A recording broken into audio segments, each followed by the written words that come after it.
Yes, yes, okay.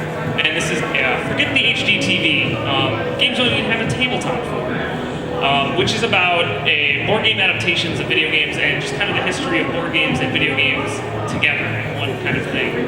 There's a lot of kind of interesting things that have happened in a lot of ways that board games evolved because of video games and vice versa. While I'm waiting for the panel to go up, I have a few really weird ones that are just kind of set aside to show over the time. One of them is, I don't know if anybody here has played California Games for the NES or computer or whatever. They made a board game version for like a VCR board game, which were board games that you basically put a tape in and the tape would interact with you. There were two types of those. There was like the board game Nightmare, where like the game would actually like play while you were playing, and like random times the game would just like kind of yell at you or tell you to do things. Ones like this one, where it would just be stock footage of something, in this case like random people doing surfing games or doing skateboarding tricks, and it would just come up with like a random point value or a random move this may value, and then you just move, and then you pause the video and start it back up again when a card told you to. They're very boring, they're very lame, but they're cheap to produce, which is why they made it. This is actually really hard, and I don't recommend you go look at it, but I don't know if this mic is just going in and out because the cord's wrong or if I'm pushing a button. But in the meantime, just so you can see, this was normally would just come with like, this one comes with like, you can see how old this thing is because it's like yellowed to crap, but they're usually about like 30-60 minutes length, but I would never recommend a game like this. There's a lot better stuff on here, but it's kind of cool to see. This is the, you can see how very 80s this board game was because it's upside down, but it's built like a road map in California. It was just a simple game where you just move and try to get to the end of the board with the most money. It wasn't anything special. Well, I don't have a PowerPoint to show. I will start from the beginning, and then once we get visuals, I can bring them up. So, I'll just capital R. Okay, one second. Maybe not all caps.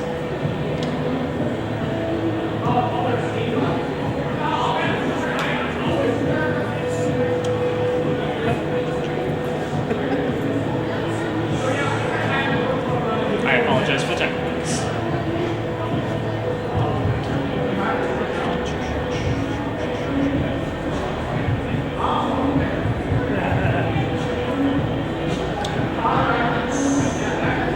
Still not working. Alright, I give up on that for the moment. Anyways, so in like roughly the 1980s, when video gaming and Atari and Nintendo were starting to become very, very prolific, board games are starting to kind of fall by the wayside, because why would you want to play something with pieces and a board when you can play these digital games and it's video and sound and everything? So board games kind of had to figure out a way to adapt to that.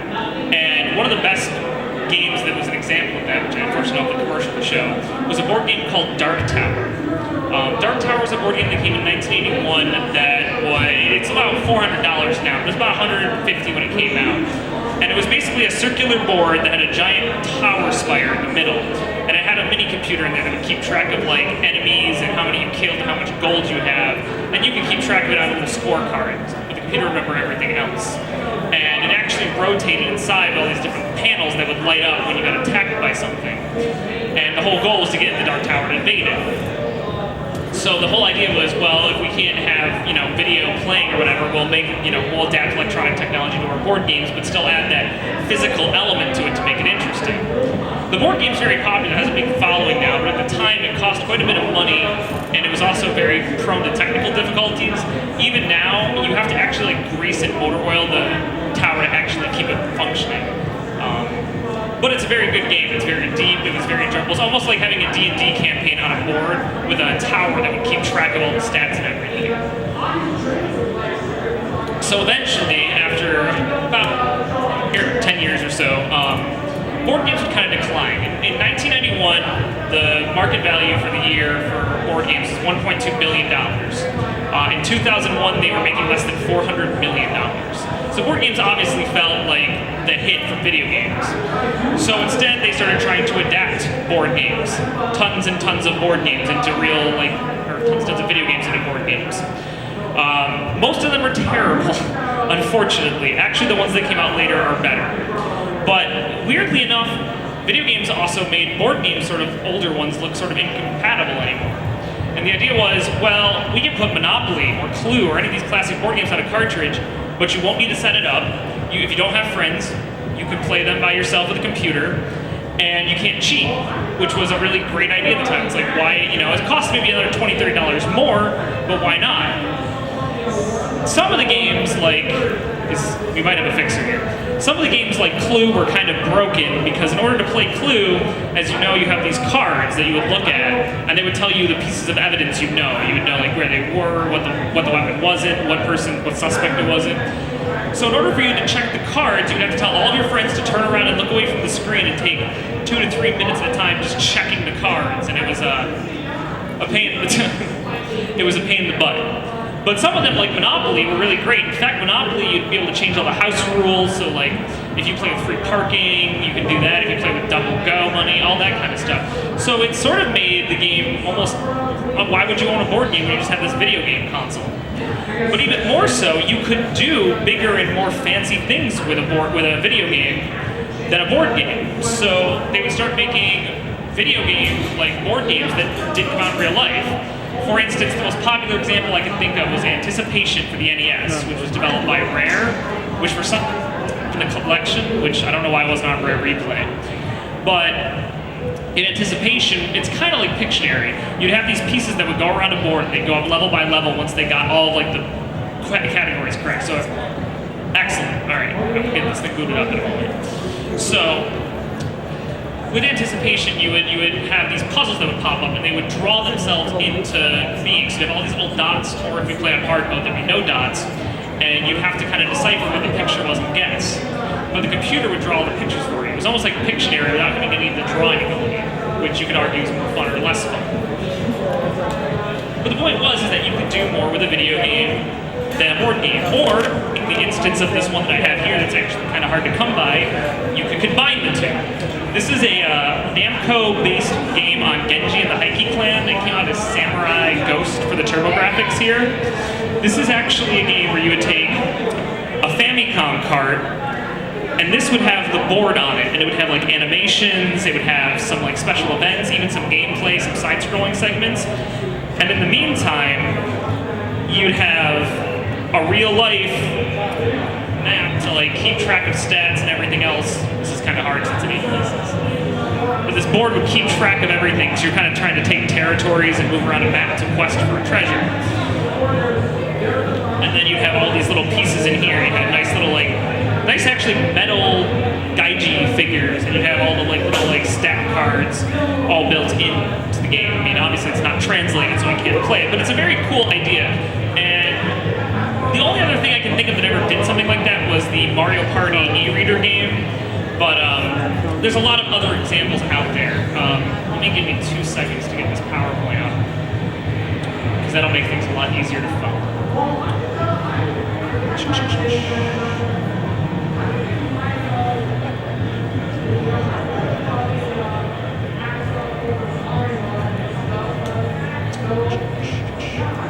By the way, if there's any board games that you see that are piled over there that you want to see before the end of the panel, let me know. Because there's definitely more there than I can cover in one sitting. Let me take.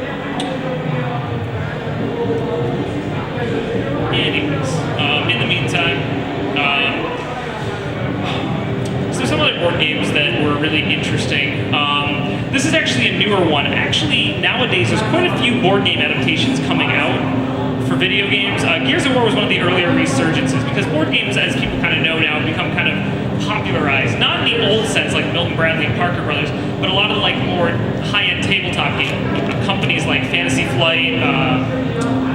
I can think of his Fantasy Flight actually that did them. WizKids also makes them, among some other ones. And Gears of War was one of the earlier ones that I saw, and it was it's modular. So what that means is that like the board game can change every time. It comes with tiles that you would set up in different orders depending on the mission you'd go on. And you had these nice plastic miniatures of the locusts and the crew from the game. But these kind of cost a lot more money. A lot of these older board games like Cuber and Zelda, they were like $20 at the time. Now they're like 70 or 80 because of all the nice pieces they come with. So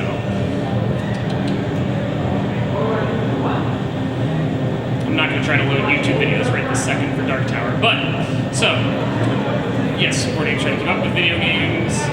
This right here was Dark Tower. So that tower right there had a giant computer in it that would keep track of all your stats. But you'd still have this nice tangible board that you can kind of look at and see everything, which I'm kind of a proponent of. There's another board game which evidently they're not going to load very quickly, but it's called Arcade Mania. And this was kind of an interesting combination in and of itself, because this game actually had video game built into it, kind of the opposite of that Genji and the Hiking Clan I just showed. So you had this little giant machine thing, and all it was LEDs with a smart little battery in it, sort of like a primitive Tiger Electronics handheld. And all you do is you would be gambling on if somebody could complete a challenge, kind of like Nick Arcade used to work, where you'd have a video challenge, and they'd have these like little inserts, kind of like the Coleco and television controllers, and this would represent each game, and you would just hit the program button that corresponded to the game you were going to play. And then you and your friends would bet on who would do what challenges, and whoever ended up with the most chips by the end of the end of the board, which, you know, the board looks stupid and dumb, very 80s chic. Once they got to the end of the board, you'd see you have the most chips and you win. It's not very good, but it's a very cool idea, having like a little like handheld arcade you could play something. And it was a smart for the time idea, but I wouldn't really call it a fantastic board game by any means. So yeah, starting the Nintendo era, they could do more.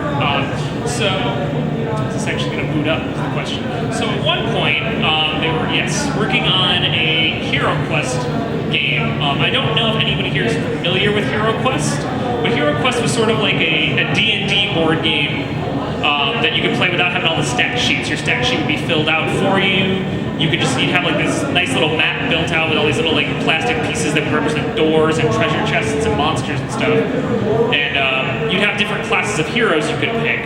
And the gameplay actually for this was pretty accurate to the board game itself. The problem with that is that it was kind of boring because you were basically just playing a board game in digital, but it was very slow paced. And you weren't playing with anybody else, it was just sort of you controlling all the characters. You could pass the controller around in theory, but there's a reason it didn't come out. It just didn't work good. There is a PC version of this with all the expansions that it eventually came out that was pretty interesting, but unfortunately, I didn't pass.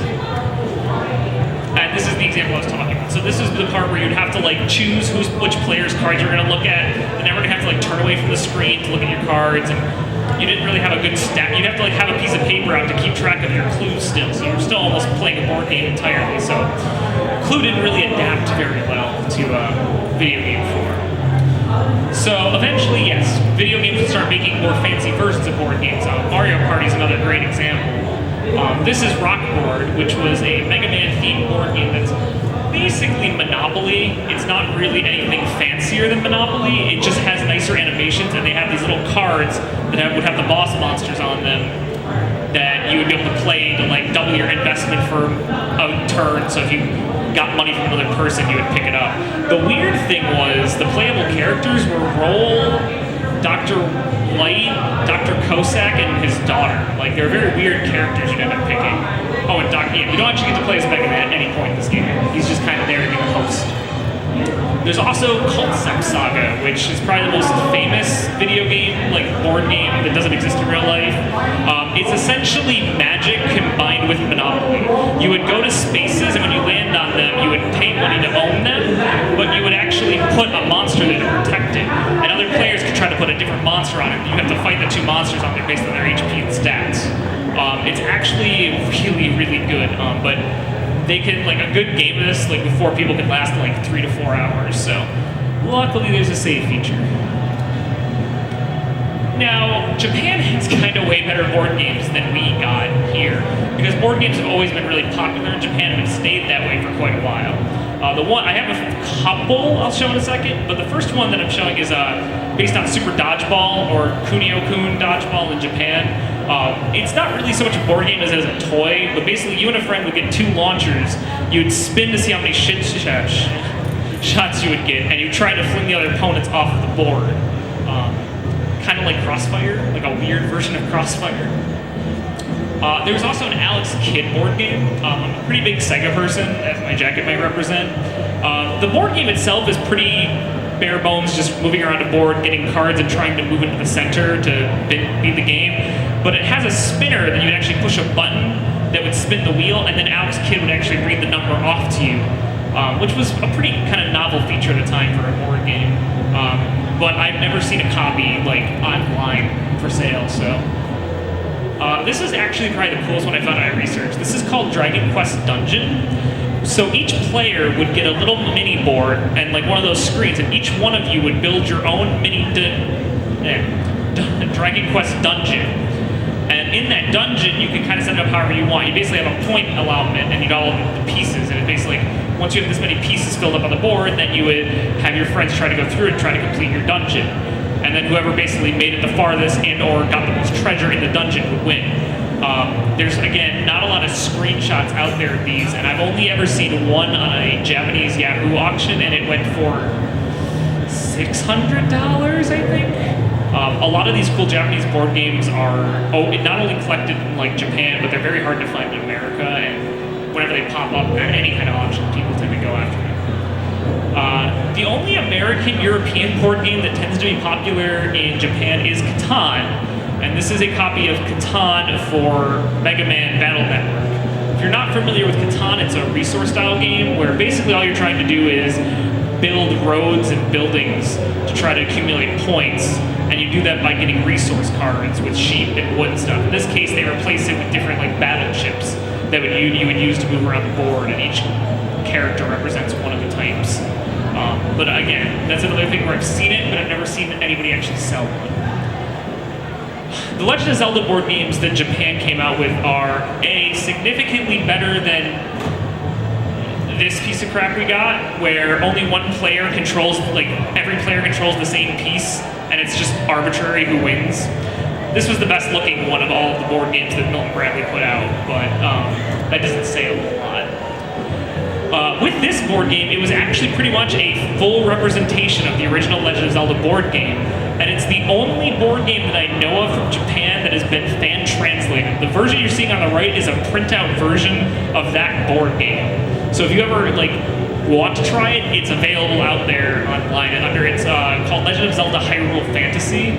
I've heard it takes about $100 to print nice versions of everything, but you basically do exactly what you do in the game. You go through dungeons, you quest through the overworld, you look for the Triforce pieces, you collect the items, you fight all the normal bosses and enemies that you normally face. It's really cool. An original copy of the actual Japanese game usually goes around $200 to $250, but it's a very, very neat kind of game. There was a Dungeons & Dragons, because not every tabletop thing is actually a board game. There's a Dungeons & Dragons Diablo 2 that came out in Europe that's also very, very rare. All the character sheets and all the enemies and everything are based off of Diablo characters and enemies. I've seen like 1 or 2 online, and they didn't go for a lot, but they are very hard to come by, although they've been scanned, so you can find them in PDF format, but I don't recommend that. That's a bad thing to do. So, even more so, there are fan-made games. Some video games seem like they'd be perfect for board game form, but nobody seems to want to make them. So fans go ahead and do it themselves. And one such example is Skirmish Wars, which is a board game adaptation of Advanced Wars, which I've had the opportunity to play a couple times at conventions.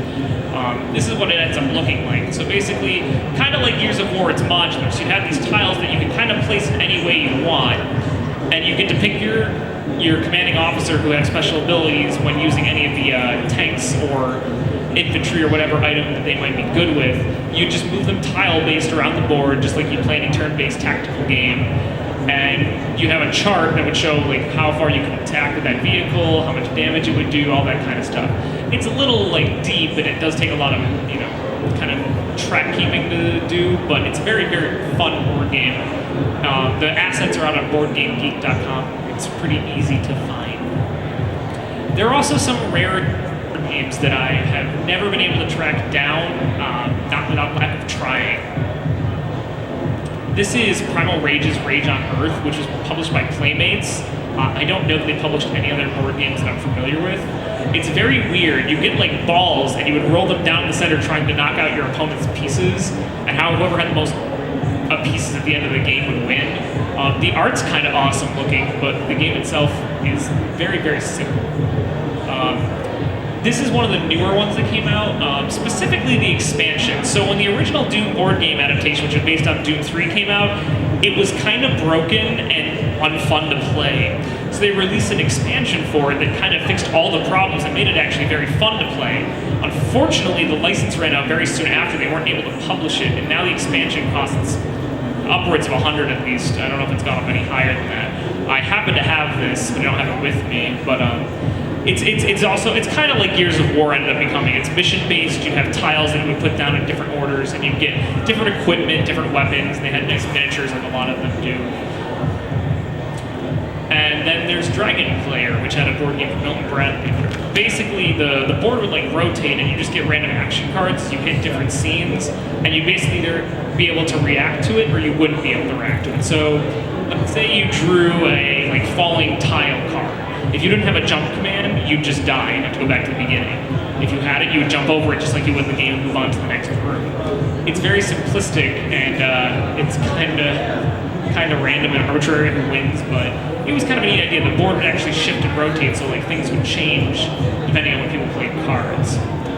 And this is the last one. I don't know where this came from or what exists, but it's a 3D Sonic board game that looks really, really cool. I don't know if it's actually any good, but it looks cool.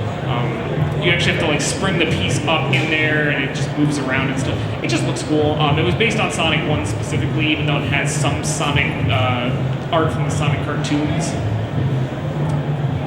And then if you have questions, I'll ask. But we'll show you some other board games. This is one of the Japanese ones that I picked up.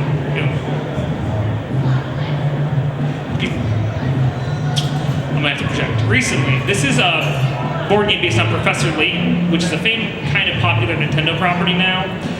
It kind of does it pretty well. So in this game, you would basically be on a simple board, and as you kind of moved around the board, you have to solve puzzles for the villagers in order to gain clues and kind of figure out the mystery of the Eternal Diva. And if you've ever played a Professor Layton game, you basically have just like brain teasers that you'd find in like a Sunday paper and like those book of brain teasers, like trying to move the wolves over without having the chickens on the raft, things like that. So they'd have you'd have one person that would have access to the answer pile, and then you would have one person read the puzzle out. They try to solve the puzzle. If they did, they get carts, as they call it, which is like a currency. And you can use the currency to buy the clues that you need in order to get to the end of the game and win and figure out the mystery. I wish I could play it, but unfortunately I chose to translate the other board game that I have that's Japanese first. So this is based on New Super Mario Brothers. This one's actually really, really cool. So it kind of does everything that the normal New Super Mario Brothers game does, but kind of like in weird board game format. The coolest thing in here is that, so let's say you land on a question mark block, you would go to this thing. This is just a little, like, it's a little toy gimmick, but basically you flick this on, and it would basically tell you to press red or blue, whichever space you land on. He would pop up, and it would make a noise. You can't hear it, obviously. It would just, in that case, I get points from this thing. So that was sort of a way of still combining the two things together, kind of in a gimmicky sort of way. But you'd also later on, you'd have to like go, you could turn into Big Mario. There'd be a castle like dungeon you'd go into. There's a lot of detail in it, which was kind of nice. There's a lot of little like cardboard token pieces Unlike a lot of the board games that are coming out in America now, the Japanese board games have these little like electronic toys that come with them, but all the other pieces are like just thin, plasticky cardboard. There's a Mario Kart 7 board game that exists that has a steering wheel that makes sounds that does basically the same thing as this one does. So let's see. Another one of the rarer ones. So a lot of the Milton Bradley board games that came out in the later end were all built the same kind of way. This, Zelda, and the Super Mario Brothers board games that are down here all work the same way. The Sonic one's the rarest of the three. This one's it's online a bit, but it's not online very often. So in any of these, this accounts for Super Mario. This accounts for Zelda and Mario as well. So you would have basically a full representation of the game on these 4 planes. So you go from Green Hill to Marble to Labyrinth to Scrap Brain. And basically there's one piece that would go around the board. There wouldn't be 4 separate. Each person would go around. Each person would move around the board, moving themselves. So eventually, one person gets together right here, and that would be.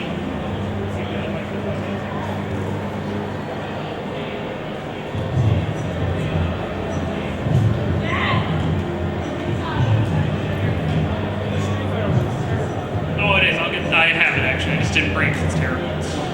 Yes, sounds good.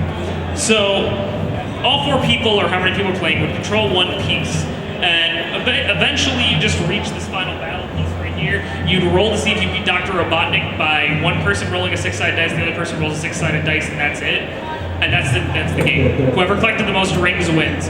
It's basically arbitrary, and whoever lands on Dr. Robotnik and beats him is the winner. They're all built like that. I don't understand what the thought process was. And the only other interaction you have with your players, besides you all moving the same piece, is you could basically land on these little spaces that would give you these little tokens that would be like enemies. And you could place the enemies on any random space in that zone. The problem is you could land on your own enemy and still screw yourself. And they really didn't do a whole lot because they were beat the same way you'd try to beat Dr. Robotnik. The only interesting gimmick that Sonic had compared to the other two was it had the warp zone built in. So if you landed in the warp zone, which you get to if you beat the level, essentially, so when you get to the end of each zone, you would roll 2 dice in here and try to land on as many rings as you could, and you get that many rings at the end. Unless you could roll it on the Chaos Emerald. If you rolled it on the Chaos Emerald, you got 10 rings. Again, it was just not a very good game. Weirdly enough, though, Milton Bradley actually made kind of a good game, which probably a lot of you may be familiar with if you've ever seen any of these, which is the original Pac-Man. The Pac-Man board game, which now there's marbles everywhere. That's alright. You know, that makes it more interesting visually for everybody. So, ignoring that, basically what this board game was a Hungry Hungry Hippos on a board.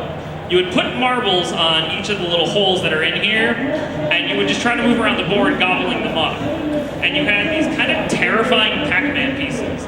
They kind of have like sharp teeth on them, and they have like very small beaded eyes.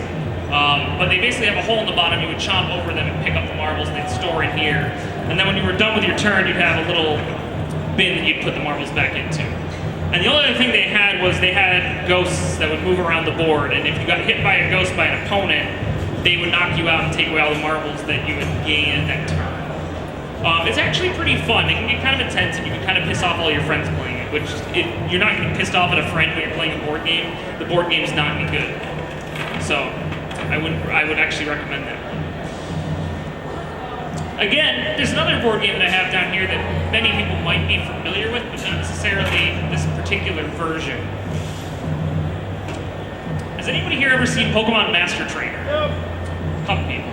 So Pokemon Master Trainer was actually probably one of the best board games I've ever seen made, where basically you would start out with a starter just like normal. You would walk around the board, go to each city, you would pick up more Pokemon, you'd have to catch them, you'd eventually go to the Elite Four and you'd fight them, and whoever had the most points at the end would still win, but if you beat the Elite Four, you were probably going to be the one that won the game.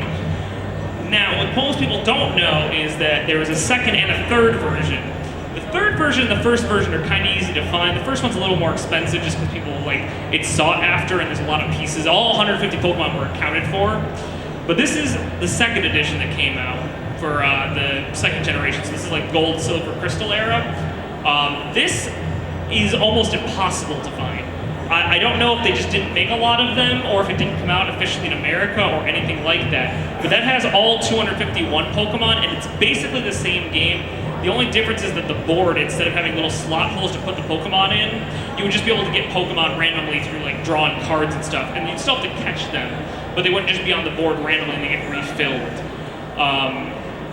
The board game, that one, I paid 40 for it, but it's missing like 5 or 6 of the pieces, but the only 2 I've ever seen online went for like $250. But if you're a big Pokemon fan, it's a really nice piece to have. Let's see what we have for time. Oh, we have plenty of time actually. Is there any board game that I haven't shown you that somebody wants to see first? Or I can also go show some more stuff off before I keep going into whatever. Actually, you mentioned it. There is a Street Fighter board game that I don't have because it's really, really big and it's very, very cumbersome to move. It's probably the worst board game out of all of them. Actually, instead of worrying about that, I'll just bring it up right here because it's very, very easy.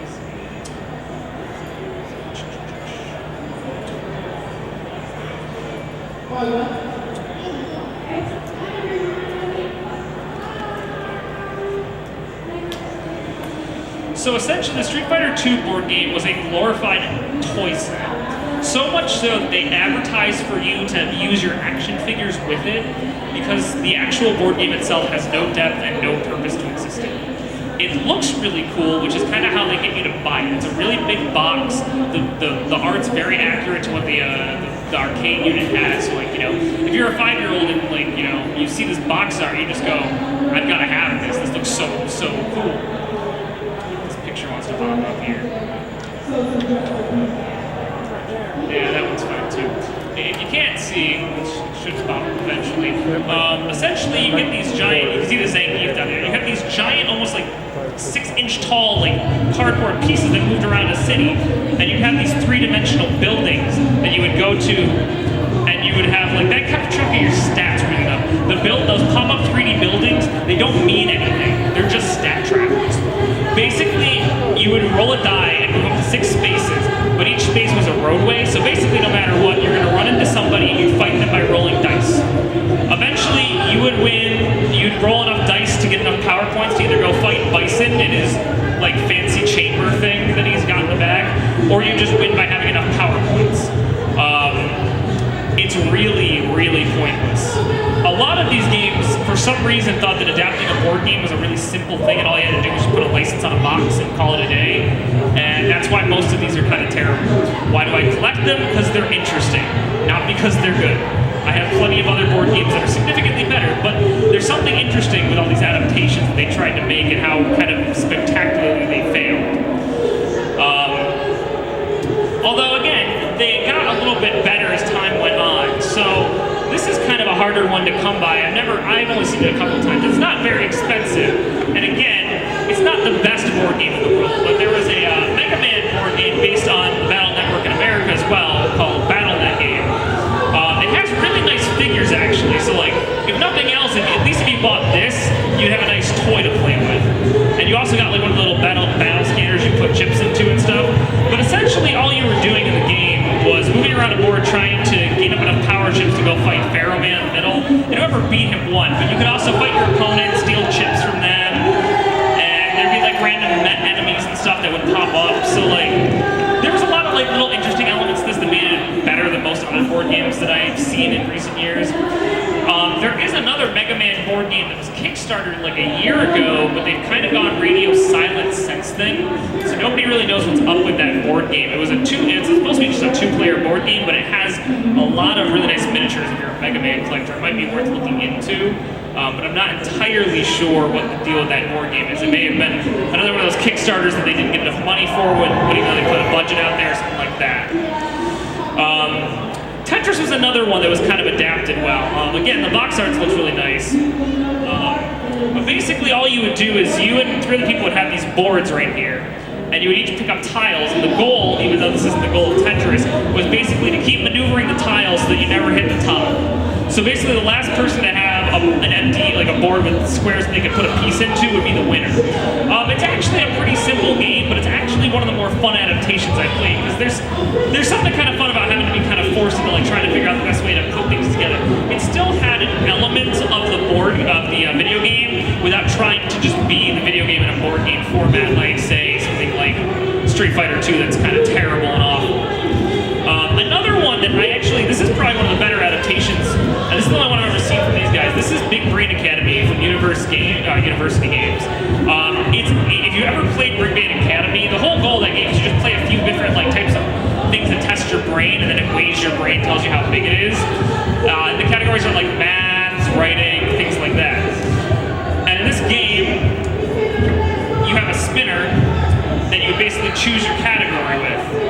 And then you would get basically little chips that you would put in a weight scale. So this is the weight scale. You put your chips, you and your teammates' chips, depending on how many players, in a bowl. It would weigh the two, and then whoever's brain weighed higher would be the winner. Obviously, it's an educational game, but as far as it's concerned, it's an educational game that adapts its video game very, very faithfully. For whatever reason, I obviously stumbled upon it randomly, and I don't know why that is, but let's see if I'm missing anything. Oh, yes. There was a Cubert that was done by Parker Brothers, which Parker Brothers doesn't do a lot of board games that are based on video games, weirdly enough. Most of the ones I've shown you are Milton Bradley. This one works basically the same way as Pac-Man does, except it's only 2 players. And the difference is that one player plays as Cubert, and the other person controls the enemies. Your job as Cubert is to collect all the pegs, and the opponent's job is to basically kill you before you can. It's not the most complicated board game in the world, but it's kind of nice too because the board is built into the box. So all you do is open it up, and there's the board. And all it is just pegs you slot into here. It's not marbles. You'd also get, like, even the flying disc is on here, so like in the corner there's a flying disc, and you can actually jump on that and go to the other side and warp around. Again, it might not be as fun as playing the video game, which most of these aren't normally, but it was a pretty faithful adaptation of the board game, which that's more what matters than anything else. The only other one I've got hiding behind all of these other ones is, this is the Street Fighter deck building board game. So a lot of board games now are what are called deck builders. If you're a player of Magic the Gathering, you might like these. Basically, you'd start with like a basic deck of 6 cards, and you would buy more cards using the cards that you have in your hand, and you would buy better cards and put together a better deck in order to like beat an enemy or score extra points in a turn or something like that. In this case, the Street Fighter one, basically the cards you're buying are like the attacks of the opponent, so you buy like a Ryu's Shoryuken or a Hadouken, and then the enemies that you fight are like the bosses from the game, so like Akuma, M. Bison, guys like that are the enemies you end up fighting. That one's still being printed as of right now, if I can actually get it slotted correctly. I wouldn't really call it a faithful adaptation of the game, but it's definitely better than the Street Fighter 2 board game that came out in the 90s. Does anybody have any questions?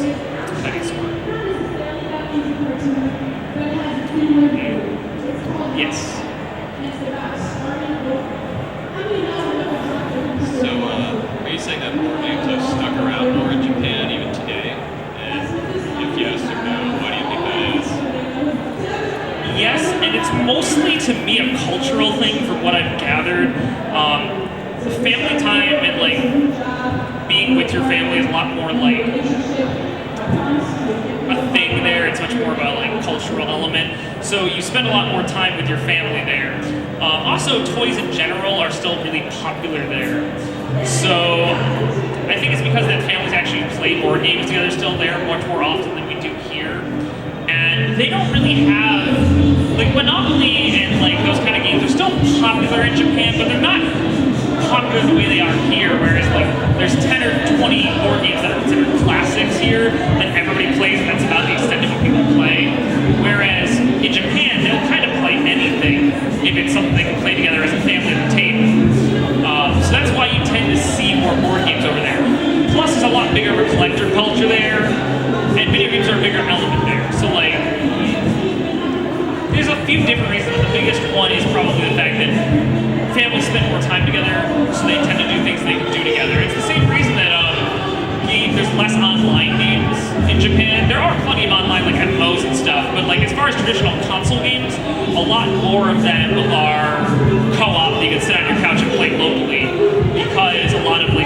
sons and stuff nowadays, now that, you know, the age gap is, the generational gap has changed. Now the people that are 20s and 30s and having kids over there, or people that grew up with Nintendo and stuff, they tend to share that with their children, as opposed to being, you know, kind of a weird differentiation of the times. So, anybody else with any kind of questions or interests? If there's any of these that you have any interest in playing, I will be around. I'm at the 8-Bit Evolution booth. We actually sell a couple of the games that I showed. The Rock Board game is translated. We do like reproduction games as well as homework and stuff. But we have Rock Board and Hero Quest available if anybody saw those interesting things they wanted to do. I'm also going to be wandering around, and I'm more than welcome to playing any of these if you guys are board gamers yourself. If you have any other questions, I'm more than willing to talk about it. And there's also another panel at 3 o'clock that I'll be on where I'll have a couple of these shown off again. That's the Retro Roadshow panel. If you have Retro Roadshow stuff to bring, so if you have something you want to see evaluated or want to show off a cool piece of merch, you should bring it by. Otherwise, that's about it for me, unless you want me to spend here more time showing you more board games.